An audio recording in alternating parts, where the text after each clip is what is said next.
Have you ever been told you're a burden, that the very person you gave life to now sees you as nothing more than a problem to be managed? That's exactly what happened to me. At 68 years old, after raising my daughter alone, after working 2 jobs to put food on her table, she looked me dead in the eye and said, "Mom, you're going to a nursing home." But what she didn't know was that I had one last card to play, an old friend, a sharp memory, and the law on my side. My name is Margaret, and I thought my daughter, Claire, was my pride and joy. I raised her single-handedly after her father walked out. I sacrificed everything, vacations, luxuries, even my own health, to make sure she had a future. But life has a cruel way of revealing truths. It began when I overheard Claire on the phone with her husband. "It's too much," she said. "I can't handle her anymore. The doctor visits, the groceries, the bills. She's draining us. Next week, we'll finalize the papers and get her into Sunny Hills nursing home." My heart stopped. I wasn't a human being anymore. I was baggage. When I confronted her, she didn't even flinch. "Mum, you had your life. Now it's time for me to have mine," she said callously. "I can't be your caretaker forever. You'll be safer there. Safer." The word stung. It wasn't safety she wanted. It was freedom from me. That night I sat alone in my living room, the walls closing in. My late husband's photo stared back at me, and for the first time in years, I cried like a child. Then the phone rang. It was Thomas, an old friend from my youth. We hadn't spoken in ages. "I heard through the neighborhood grapevine what Claire's up to," he said. His voice was steady. "Margaret, don't let her do this to you. You have more power than you realize." Thomas wasn't just any friend. He'd become a lawyer, retired now, but sharp as ever. He came over the next morning, briefcase in hand. "We need to talk," he said. I led him into my den and closed the door. We spread papers across my dining table, my house deed, my bank accounts, and something Claire never knew about, an old trust fund my father had left me. "Legally," Thomas explained, "she can't force you into a nursing home unless you're incapable of caring for yourself, and from what I see, you're far from that. In fact, you're sitting on assets she clearly doesn't know exist. Assets she's probably counting on inheriting."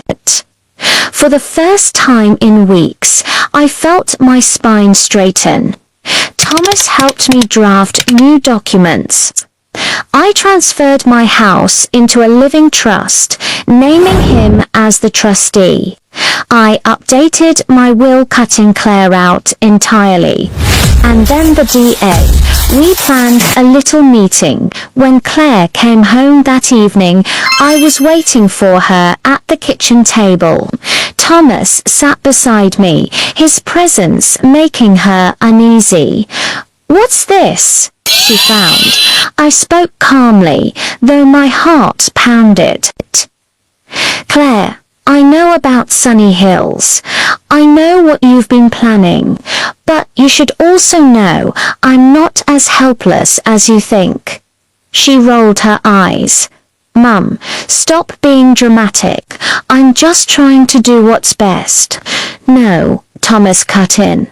What you're trying to do is push your mother out of her own home for your convenience. But legally, your mother's affairs are now protected and you're not part of them. Claire's face drained of color. I looked at my daughter, the child I once carried in my arms, and I felt both love and sorrow. You call me a burden, Claire. Do you remember who sat by your hospital bed when you broke your arm at 12? Who worked double shifts so you could go to college debt-free? Who skipped meals so you could eat? A tear escaped Claire's eye, but she blinked it away. I know what I'm doing. Don't make this harder than it has to be. A burden doesn't raise you, I said softly. A burden doesn't sacrifice everything for you. A burden doesn't love you without condition. But you've turned your back on me, and that's something I'll never forget. Her eyes welled up, but her pride kept her silent. That night, Claire packed a bag and left with her husband. She didn't say goodbye. It hurt, yes, but I also felt a strange peace, because I realized family isn't always blood. Sometimes it's the people who stand by you when the world turns cold. Thomas and I began meeting weekly. He helped me set up a small charity in my name, supporting elderly neighbors who felt abandoned. And for the first time in years, I felt useful, alive, and in control. One day, Claire called. It was rare that she did. She sounded tired. Mom, can we talk? About what happened that day. I want to apologize. Too late, I said. Apologies don't bring back what you took, Claire. My time, my dignity, my trust. Once that's gone, it's gone.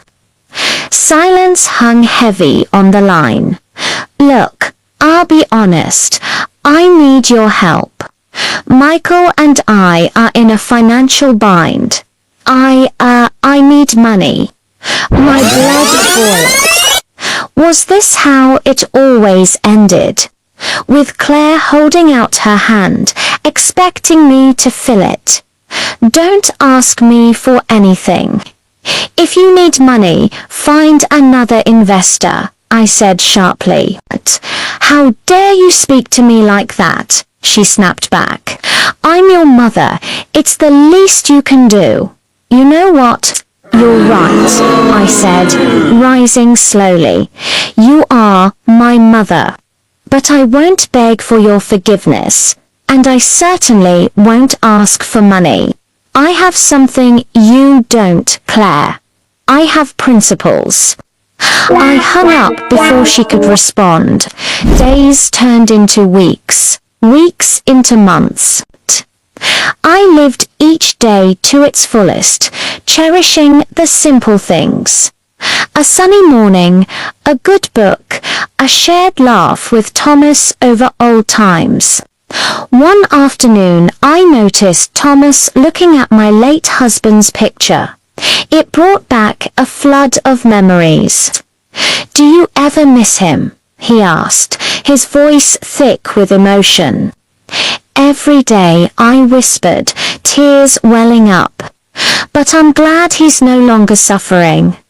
Thomas reached out, his hand resting on mine. There was a long silence. Thomas, why did you become a lawyer? I asked suddenly. Because, he said, a sad smile touching his lips, I wanted to fight for those who couldn't fight for themselves. It's what drew me to you, Margaret. You were always the brightest, kindest soul, yet somehow you let others walk over you. He squeezed my hand. I may be old, Thomas, I said, but I'm not helpless. He chuckled. Of course you're not, Margaret. Never underestimate the strength of a gentle heart. A few months later, I woke up feeling unwell. I knew it was the beginning of the end. As I lay in my bed, weak and frail, I thought about my life, the choices I made, the people I loved and lost. One face stood out: Claire. Had she changed? Did she still hold a grudge? I wanted to apologize for my harsh words, to tell her I forgave her. But would she be willing to listen? I sent for her. When she arrived, I saw the same stubbornness in her eyes, the one that had caused our rift. "Mom, what do you want?" she asked, her voice strained. "Claire," I began, my voice raspy. "I wanted to say I'm sorry. I shouldn't have been so hard on you. Raising you as a single mother wasn't easy, but it was my greatest joy. You were my purpose." Tears streamed down my face. "I'm sorry for what happened that day. I understand now that you needed me to be strong, not perfect." I paused, my heart aching. "But I hope you find happiness, Claire, because you deserve it." I closed my eyes, my last image of my daughter, a vision of her standing tall, no longer burdened by the past, ready to embrace a brighter future. This is a true story from a Reddit user. All names and identifying details have been changed to protect the privacy of those involved. And if you like this story, please give the video a thumbs up. Thanks for watching.